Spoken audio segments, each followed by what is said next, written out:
মাননীয় উপদেষ্টা জোর দিয়ে বলেছেন যে আপনাদের মধ্যে সমঝোতা হতে হবে, রাজনৈতিক দলগুলোর মধ্যে আপনারা সমঝোতা করুন, যদি সমঝোতা না করতে পারেন তাহলে বিপদ হবে। তো আমরাও মনে করছি অবশ্যই রাজনৈতিক সমঝোতা প্রয়োজন। আরেকটা বিষয় তিনি বলেছেন যে জুলাই সনদটা আমরা এমন করতে চাই যাতে নিখুঁত হয়, কোনো খুঁত না থাকে, এটা তো তাৎপর্যপূর্ণ। আরেকটা গুরুত্বপূর্ণ বিষয় তিনি বলেছেন যে ফেব্রুয়ারিতে একটা মহা উৎসবের সঙ্গে একটা নির্বাচন হবে যদি আমরা এই কাজটা সুসম্পন্ন করতে পারি বা সম্পন্ন করতে পারি।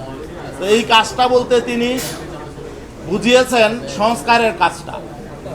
সংস্কারের কাজটা যদি সুসম্পন্ন করা যায়, কমপ্লিট করা যায় আর সংস্কারের ভিত্তিতে যদি নির্বাচন করা যায়, তাহলেই আমরা মনে করি ফেব্রুয়ারির নির্বাচনটা উৎসবমুখর হবে।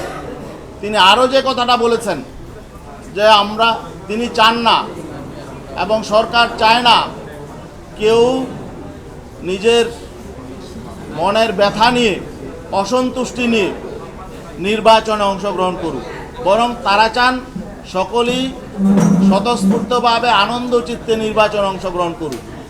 এক্ষেত্রে আমাদের কথা হলো যে আমরা আসলে আনন্দ চিত্তে স্বতঃস্ফূর্তভাবে নির্বাচনে তখনই অংশগ্রহণ করতে পারবো যখন আমরা দেখব নির্বাচনের সুষ্ঠু পরিবেশ আছে, ভোটারদের শতভাগ ভোট মূল্যায়িত হয় এবং পিআর পদ্ধতিতে নির্বাচন হয়।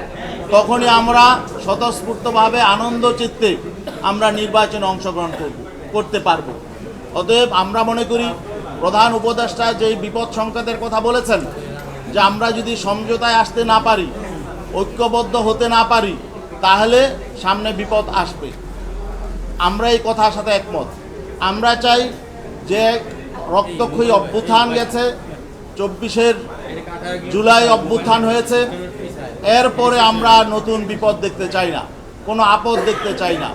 আমরা চাই একটি উৎসবমুখর পরিবেশে নির্বাচন হোক, নির্বাচন ফেব্রুয়ারি মাসেই হোক, এতেও আমাদের কোনো আপত্তি নেই। তবে নির্বাচনটা যাতে এখন যে পরিবেশ আছে এই পরিবেশ নয়, বরং সকলের জন্য একটা ভালো পরিবেশে নির্বাচন হোক।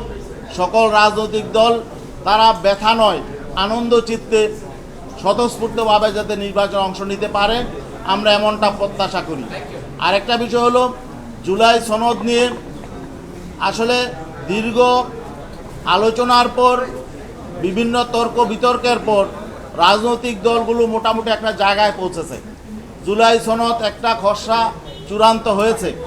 তো আমরা যদিও আমাদের এখানে ভিন্ন কিছু মত ছিল, তারপরেও জাতীয় ঐক্যের স্বার্থে, দেশের স্বার্থে এবং সমঝোতার স্বার্থে আমরা এই জুলাই সনদে স্বাক্ষর করতে আগ্রহী।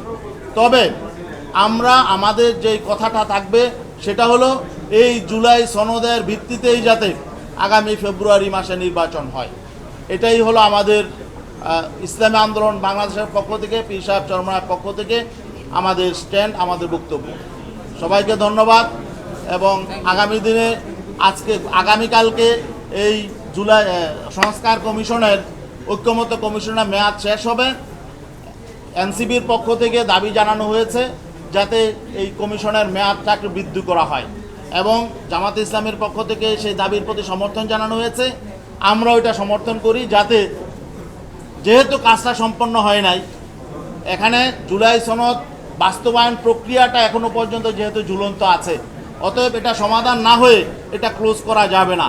অতএব আমরা চাই যতদিন পর্যন্ত জুলাই সনদের আইনি ভিত্তি ব্যাপারে চূড়ান্ত ফায়সালা না হবে, ততদিন পর্যন্ত যাতে এই ঐক্যমত্য কমিশন তাদের কার্যক্রম সমাপ্ত না করে। সবাইকে ধন্যবাদ।